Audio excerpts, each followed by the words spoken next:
नमस्कार बच्चों, स्वागत है आप सभी का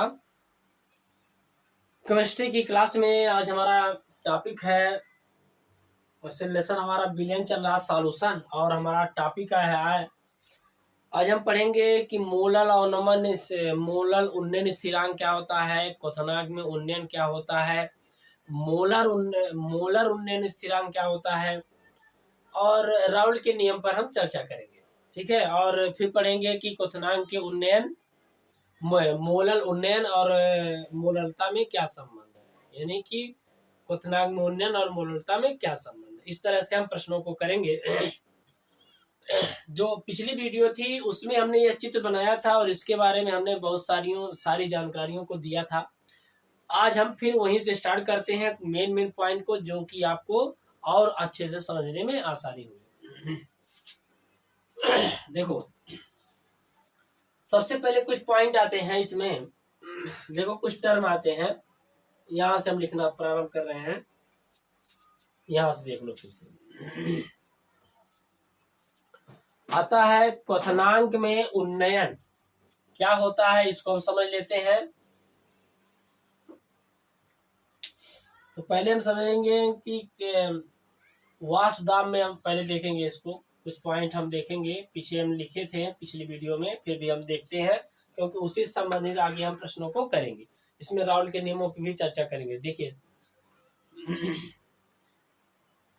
देखो क्या है कि जैसे हमने ले लिया विलायक मान लेते पानी में हमने चीनी डाल दिया। अभी हमने यहाँ पर देखो, पहले वाले हमने अभी नहीं डाला है, तो शुद्ध अवस्था में, और इसको क्या कर रहे हैं, गर्म कर रहे हैं। गर्म करते जाएंगे जब इसका टेम्परेचर 1 वायुमंडलीय दाब के बराबर हो जाएगा। इस वाले वाष्प का दाब, मतलब इसका दाब वायुमंडलीय दाब के बराबर हो जाएगा, तो यह द्रव क्या होने लगेगा, उबलने लगेगा तो वाष्प बनेगी। जब वाष्प बनेगी तो वाष्प क्या करती है, द्रव की सतह पर एक दाब डालते, उसको हम वाष्प दाब कहते हैं। अब इस दरमियान क्या होता है, वाष्प बनती है तो क्वथनांक कम होता है, माने बढ़ता नहीं है, स्थिर हो जाता है। जैसे ही कोई आवासशील विलय मिला देते हैं, जैसे चीनी या नमक इसमें मिला देते हैं, जो वाष्प ना बनाना मतलब बनने देता हो, तो यह क्या करता है, आवासशील विलय जो क्या करता है, इस विलायक के कणों को क्या करता है, ऊपर जाने नहीं देता। मतलब इसके वाष्प बनने की क्रिया को रोक देता है। जो चीनी या नमक है, जो कण है, यानी जो अवाष्पशील विलय है, वह विलायक के कणों को वाष्प बनने नहीं देते हैं। इससे क्या होता है, वाष्प दाब में कमी हो जाती है। तो वाष्प दाब में कमी हो जाती है तो टेम्परेचर बढ़ने लगता है, यानी बॉइलिंग पॉइंट बढ़ने लगता है। तो 1 वायुमंडलीय दाब तक जैसे जैसे जाएगा वैसे ही उसका ताप बढ़ता जाएगा, क्वथनांक बढ़ता जाएगा। तो हम कहेंगे कि जब आवासशील विलय मिला देते हैं तो वाष्प दाब कम होगा और क्वथनांक क्या होता जाएगा, बढ़ता जाएगा। तो वाष्प दाब क्या होता है, कहेंगे वाष्प और उसके विलयन के मध्य साम्यावस्था में स्थित ताप पर लगाया गया दाब वाष्प दाब कहलाता है। जब उसमें आवासशील विलय मिला देते हैं तो वाष्प दाब कम हो जाता है और क्वथनांक बढ़ जाता है।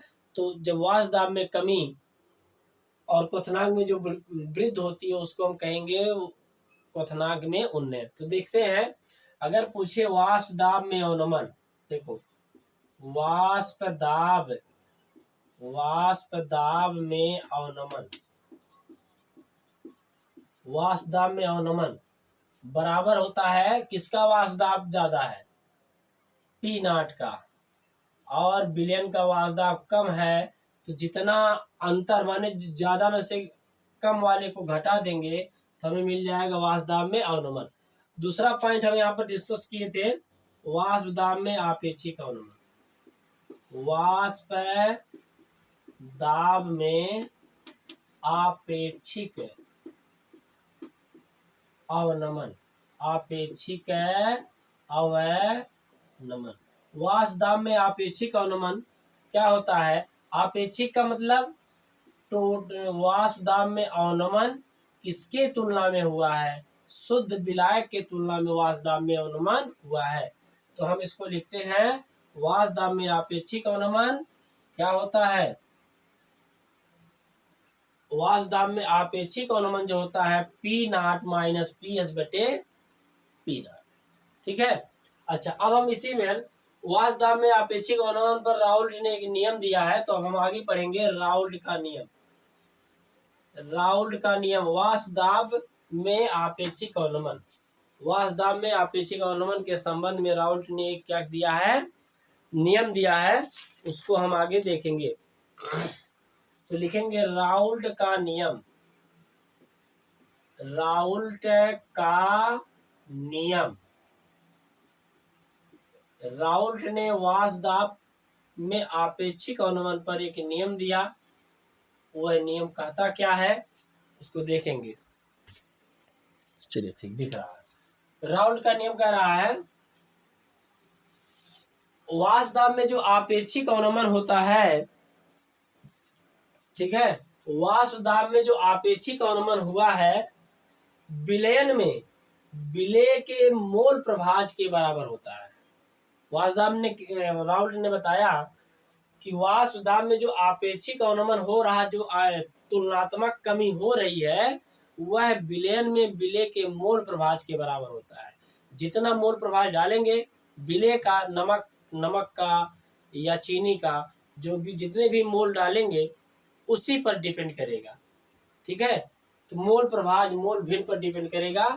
तो कहेंगे राउल्ट का नियम कह रहा है वाष्प दाब का आपेक्षिक अनुमान, वाष्प दाब का आपेक्षिक अवनमन, आपेक्षिक अवनमन,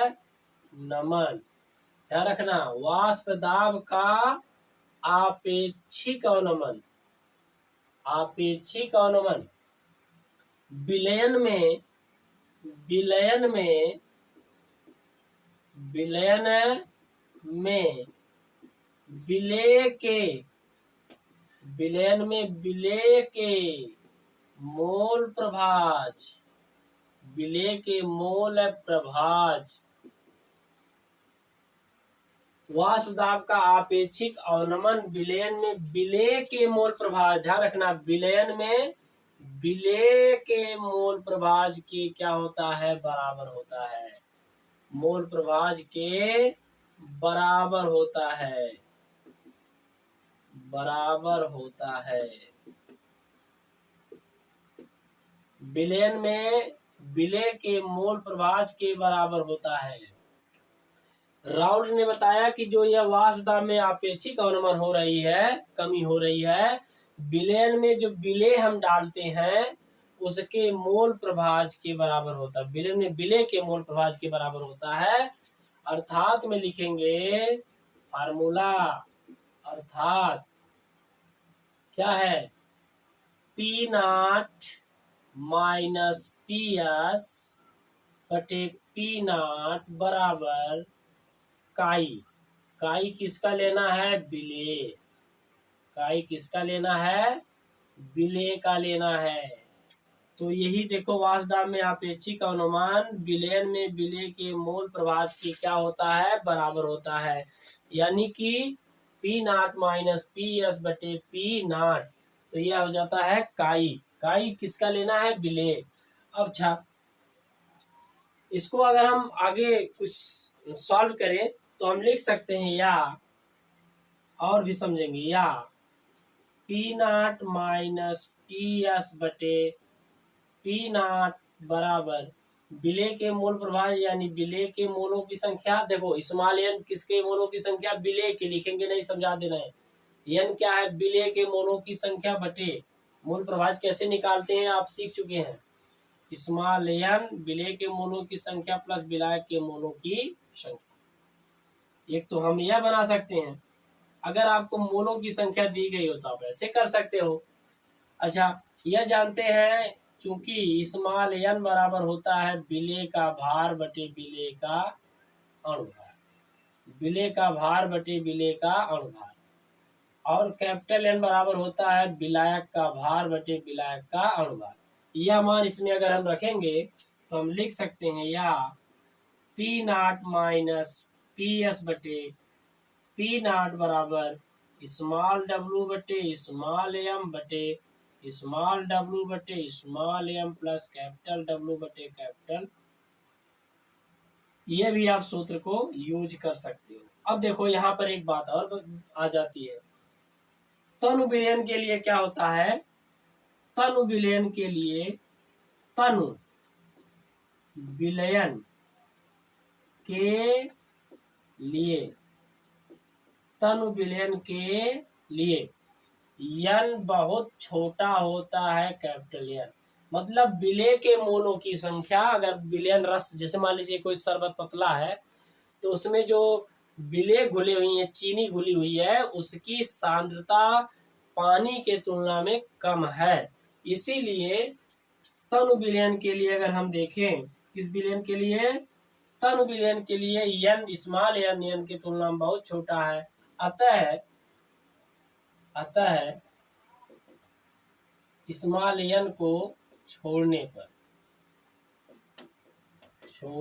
अच्छा किनको छोड़ेंगे, अरे भाई यह स्मॉल एन इसके तुलना में है तो इस वाले को छोड़ेंगे, इसको नहीं। तो छोड़ देंगे तो हमें मिल जाएगा P not minus P S बटे पी नॉट बराबर क्या मिल जाएगा, स्मॉल डब्लू बटे small M, small capital W बटे कैपिटल एम हमें मिल जाएगा। ये हमें मिल जाएगा। थोड़ा देख लेते हैं दिख रहा कि नहीं दिख रहा भाई, चलो समझ लेना इसको, थोड़ा सा थोड़ा और ऊपर लिख देते हैं। चलो यहाँ लिख दे रहे हैं, छोड़ने पर यहाँ लिख दे रहे थे, समझ जाना।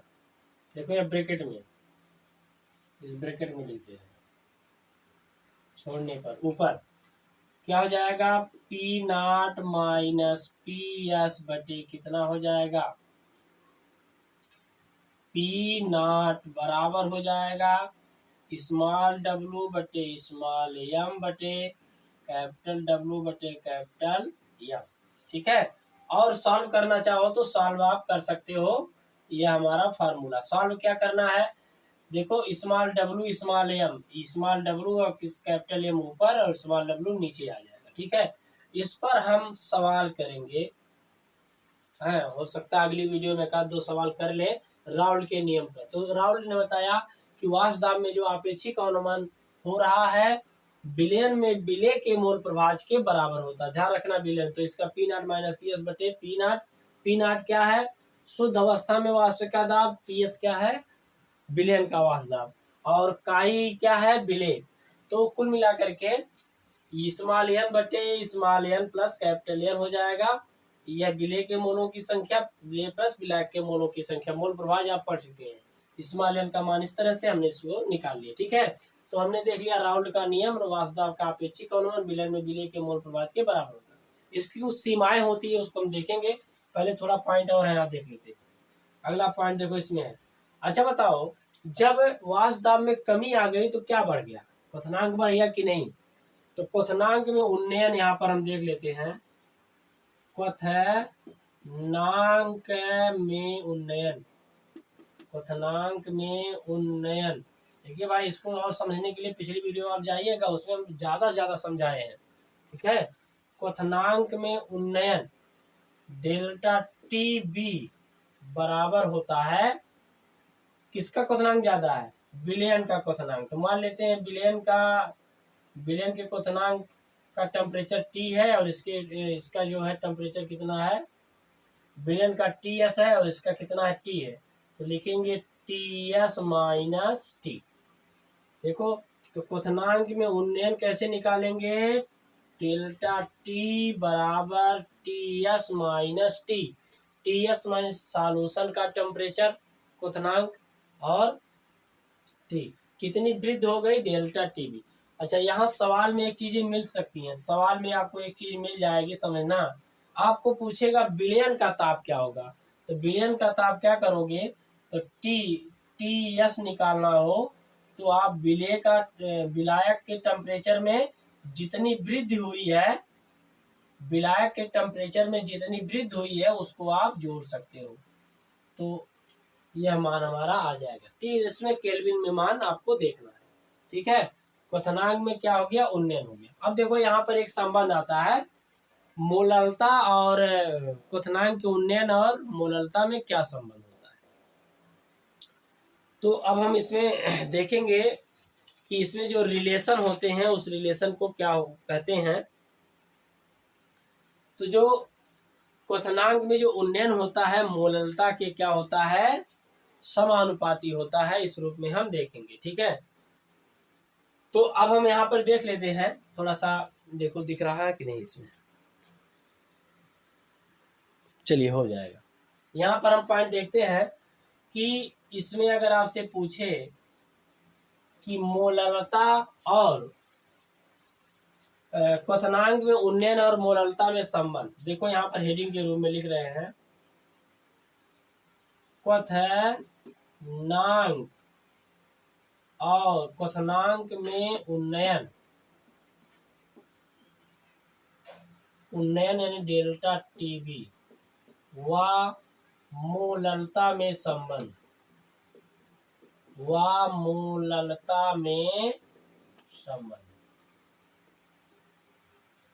ध्यान रखना, इसको थोड़ा अच्छे से समझ लेना।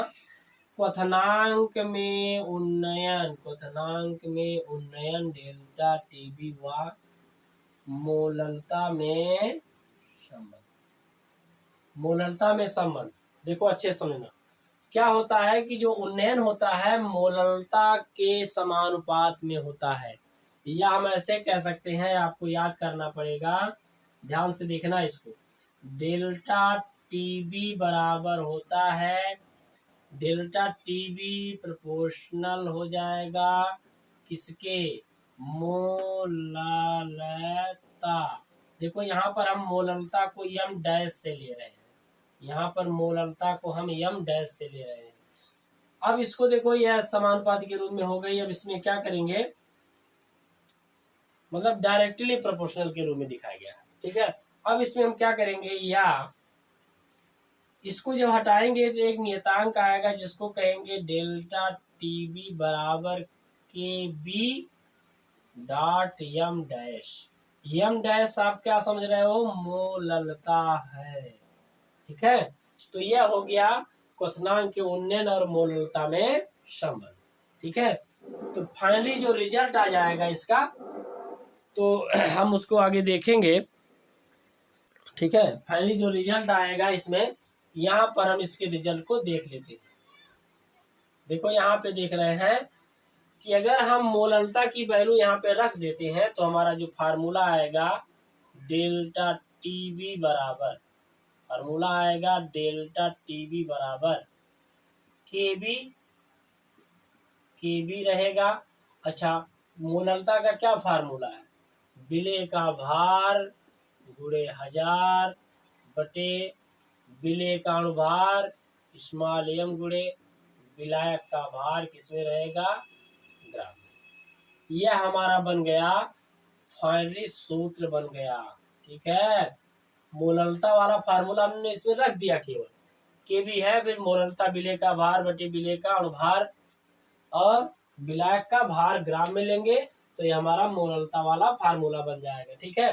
तो वाष्प दाब में अवनमन को P not minus P S, इसका वाष्प दाब ज्यादा होता है, इसका कम हो जाता है। तो आपेक्षिक अवनमन दोनों का अंतर बटे शुद्ध विलायक का वाष्प दाब। क्वथनांक में उन्नयन क्या हो जाएगा, अरे भाई जब हम इसमें डालेंगे वाष्प दाब कम, क्वथनांक बढ़ जाएगा, तो एक वायुमंडलीय दाब तक जाएंगे और ताप बढ़ता जाएगा, जब बढ़ेगा तभी जाकर के वाष्प दाब बढ़ेगी। और क्वथनांक में उन्नयन डेल्टा टी और मोललता में संबंध होता है, डेल्टा टी बी प्रोपोर्शनल ये मोललता, या इसको याद करना डेल्टा टी बी बराबर के बी डॉट यम डैश, यम डैश माने मोललता, यम डैश का मान हमने यहाँ पे रख दिया, तो हमें के बी गुणे स्मॉल डब्लू गुणे 1000 बटे हो गया यम गुणे कैपिटल डब्लू, और यह रूप में हो जाएगा जी के रूप, ठीक है। एक चीज इसमें और आता है, पूछता है कि मोलल उन्नयन स्थिरांक के बी को क्या नाम देते हैं, के बी बराबर है मोलल उन्नयन स्थिरांक, ठीक है। तो यहाँ पर देख लेते हैं, राउल्ट का नियम हो गया, राउल्ट की सीमाओं को हम बाद में देख लेंगे, पहले अभी इसको देख लेते हैं जल्दी से। फिर इसी फार्मूले पर हम सवाल देखेंगे, पूछा जाता है, अगली वीडियो में होगा। इस वीडियो में भी हम इतना ही देख लेते हैं।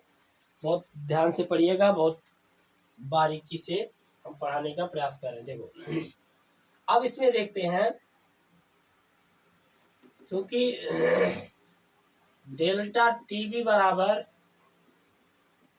केबी गुणे स्मॉल डब्लू गुणे 1000 बटे कितना स्मॉल एम गुणे कैपिटल डब्लू स्मॉल जी, यही होता है मोलरता में। इसमें जो है केबी क्या है, केबी केबी बराबर है मोलल मोलल उन्नयन स्थिरांक। मोलल उन्नयन क्या है, स्थिरांक। मोलल उन्नयन क्या है, स्थिरांक है, ध्यान रखना।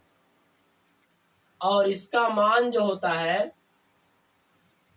केबी, मतलब इसका जो मात्रक होता है,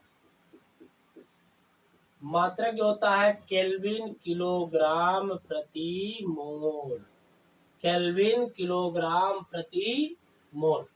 ठीक है, इसका मान हम इस रूप में देख लेंगे। तो आपको ध्यान रखना केल्विन किलोग्राम प्रति मोल आपको यह मिल जाएगा, तो आपको ये सारे पॉइंट समझ में आ जाएंगे। केल्विन किलोग्राम प्रति मोल, तो मोलर उन्नयन स्थिरांक हो तो केबी हो गया। अब इसमें आता है कि एक शब्द आता है परिभाषा। परिभाषा अगर हम देखेंगे 1000 मोलर उन्नयन स्थिरांक परिभाषा है, मोलर उन्नयन स्थिरांक की परिभाषा है कि 1000 ग्राम विलायक में विलीन, 1000 ग्राम विलायक में विलेय के 1 मोल घोलने पर, विलेय के 1 मोल घोलने पर, मतलब इसमें कह रहा है कि विलेय के 1 मोल घोलने पर, अगर हम इसको 1 मोल घोलते हैं तो क्वथनांक में क्या हो जाएगी, 1000 ग्राम विलायक में विलेय के 1 मोल घोलने पर, क्वथनांक में घोलने पर, क्वथनांक में जो वृद्धि होती है, क्वथनांक में जो वृद्धि होती है उसे मोलल उन्नयन स्थिरांक कहते हैं। मोलल उन्नयन स्थिरांक कहते हैं। बात समझ में आ गई। अगर आप 1000 ग्राम विलायक ले रहे हो तो क्वथनांक विलेय का 1 मोल घोल दिया जाए तो क्वथनांक में जो वृद्धि होती है उसे हम मोलल उन्नयन स्थिरांक कहते हैं। क्या कहते हैं, मोलल उन्नयन स्थिरांक उसको हम कहेंगे। ध्यान रखना, इसको मोलल उन्नयन स्थिरांक कहेंगे। मोलल 1000 ग्राम विलायक में विलेय के 1 मोल घोलने पर क्वथनांक में जो वृद्धि हो जाएगी उसको कहेंगे। मतलब 1 किलोग्राम अगर हम पानी लेते हैं उसमें हम 1 मोल चीनी डाल देते हैं या नमक डाल देते हैं, जो जितना क्वथनांक बढ़ जाएगा उसी को हम क्या कहेंगे, मोलल उन्नयन स्थिरांक। तो ये जो परिभाषा है, किसकी परिभाषा हमने लिखी, यह परिभाषा हमने लिखी मोलल उन्नयन स्थिरांक की। एक अगला आता है मोलर, मोलर उन्नयन स्थिरांक आता है। मोलर उन्नयन, मोलर उन्नयन स्थिरांक, मोलर उन्नयन स्थिरांक। मोलर उन्नयन स्थिरांक क्या होता है, इसको आप देखेंगे। अगर हम मतलब 100 ग्राम मोलर उन्नयन स्थिरांक में अगर हम लेते हैं, क्या लेते हैं, 100 ग्राम विलायक में, 100 ग्राम लेना है, 100 ग्राम विलायक में विलेय का 1 मोल घोलने पर, 1 मोल घोलने पर क्वथनांक में जो वृद्धि होती है, क्वथनांक में जो वृद्धि होती है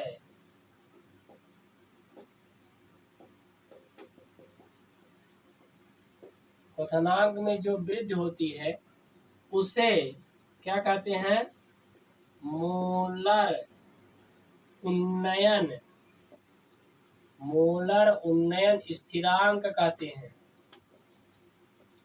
स्थिरांक कहते हैं, मोलर उन्नयन स्थिरांक कहते हैं। देखो फिर से, अगर हम 100 ग्राम विलायक का भार 100 ग्राम ले लें तो विलेय का 1 मोल घोलने पर क्वथनांक में जो वृद्धि होती है उसे हम कहेंगे मोलर स्थिरांक, मोलर उन्नयन स्थिरांक कहते हैं।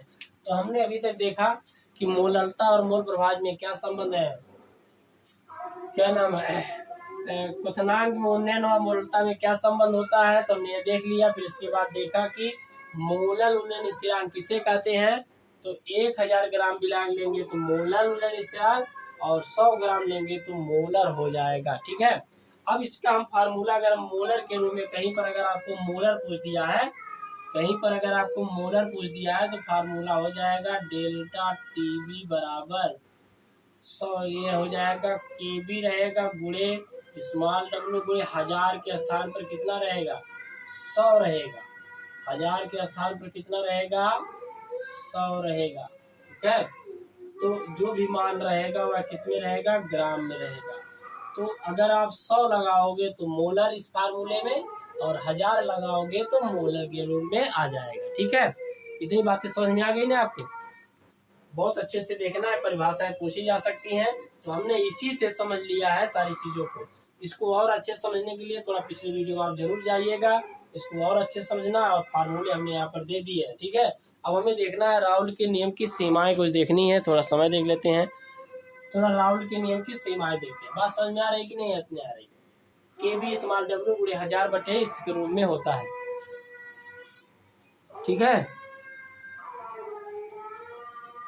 इसी में हम पक्षांतर करके सारी चीजों को और निकाल सकते हैं। अगला पॉइंट हम देख लेते हैं, राउल के नियम की कुछ सीमाओं के बारे में हम चर्चा कर लेते हैं, इसके बाद फिर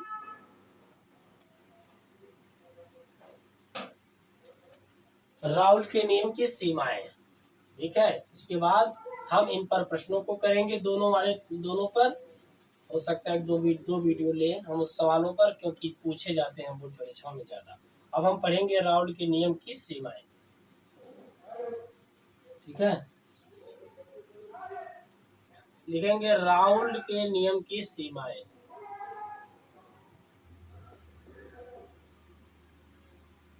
राउल्ट के नियम की सीमाएं, limitation of Raoult's law.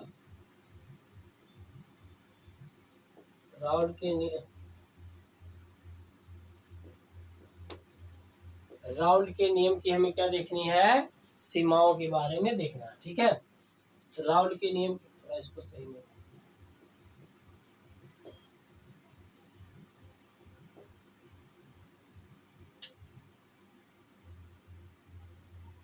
Raul के नियम, देखो राउल का नियम, राउल के नियम की सीमाओं के बारे में अगर हम चर्चा करें तो कह रहा है कि जो पदार्थ विलयन में संगुणित होते हैं, संगुणित का मतलब इकट्ठे हो जाते हैं, मिल करके एक हो जाते हैं, उन पर राउल का नियम लागू नहीं होता। लिखेंगे जो पदार्थ विलयन में क्या हो जाते हैं, संगुणित होते हैं, जो पदार्थ विलयन में संगुणित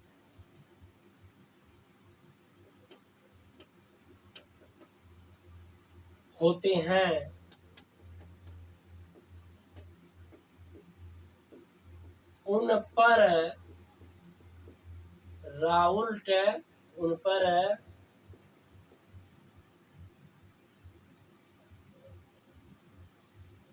उन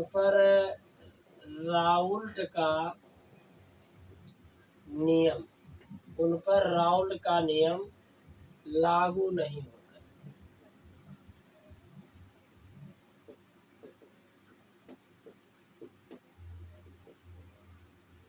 मतलब जो पदार्थ विलयन में संगुणित हो जाते हैं, पदार्थ विलयन में संगुणित शब्द यहाँ पे देख लो, उन पर राउल्ट का नियम लागू नहीं होता।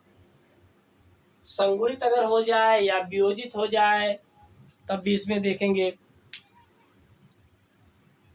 दूसरा है जो विद्युत अपघट विलयन में क्या जाते हैं, वियोजित हो जाते हैं। जो विद्युत अपघट्य विलयन में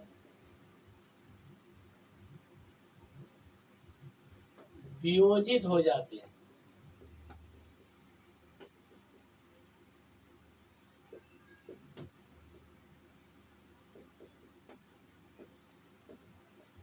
जो विद्युत अपघट्य विलयन में वियोजित हो जाते हैं उन पर राउल्ट का नियम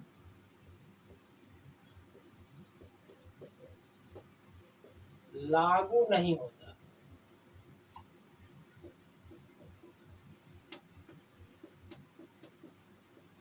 जो विद्युत अपघट्य विलयन में क्या हो जाते हैं, वियोजित हो जाते हैं, उन पर राउल्ट का नियम लागू नहीं। वियोजित माने टूट जाते हैं, अलग हो जाते हैं।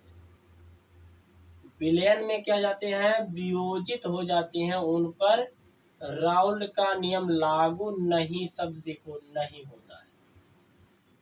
और लागू किस पर होता है, मतलब अगर हम देखें तीसरे पॉइंट के रूप में, राउल्ट का नियम केवल अवाष्पशील विद्युत अनपघट्यों के राउल्ट का नियम केवल विद्युत अनपघट्यों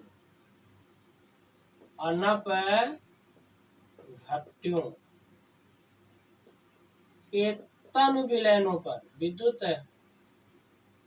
राउल्ट का नियम अवाष्पशील विद्युत अनपघट लिखना चाहिए था, ठीक है। केवल अवाष्पशील राउल्ट का नियम, केवल राउल्ट का नियम केवल अवाष्पशील, केवल अवाष्पशील विद्युत अनपघट्य, अवाष्पशील विद्युत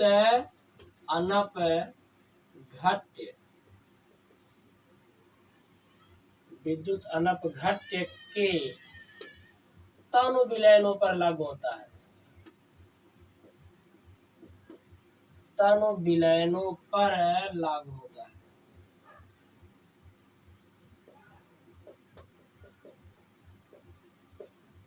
इसको याद कर लेना, राउल्ट का नियम केवल, इसको स्टार लगा देना, किस पर लागू होता है, राउल्ट का नियम केवल अवाष्पशील विद्युत अनपघट्य के तनु विलयन, अनपघट्य है, नॉन इलेक्ट्रोलाइज्ड, यानी कि राउल्ट का नियम केवल अवाष्पशील विद्युत अनपघट्यों के तन विलयनों पर लागू होता है। विद्युत अनपघट्यों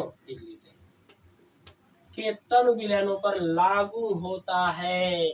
तो राउल्ट का नियम कह रहा है जो पदार्थ विलयन में संगुणित होते हैं उन पर राउल्ट का नियम लागू नहीं होता। जो विद्युत अपघट्य विलयन में वियोजित हो जाते हैं उन पर राउल्ट का नियम लागू नहीं होता। लागू किस पर होता है, राउल्ट का नियम केवल अवाष्पशील विद्युत अनपघट्यों के तन विलयनों पर लागू होता है। चलिए मिलते हैं नेक्स्ट वीडियो में। आप लोग अच्छे से इसको देखना, कई बार रिवाइज करना। हमारे चैनल को सब्सक्राइब नहीं किए तो आप लोग करिएगा, पसंद आए तो लाइक शेयर जरूर करिएगा। मिलते हैं नेक्स्ट वीडियो में, धन्यवाद।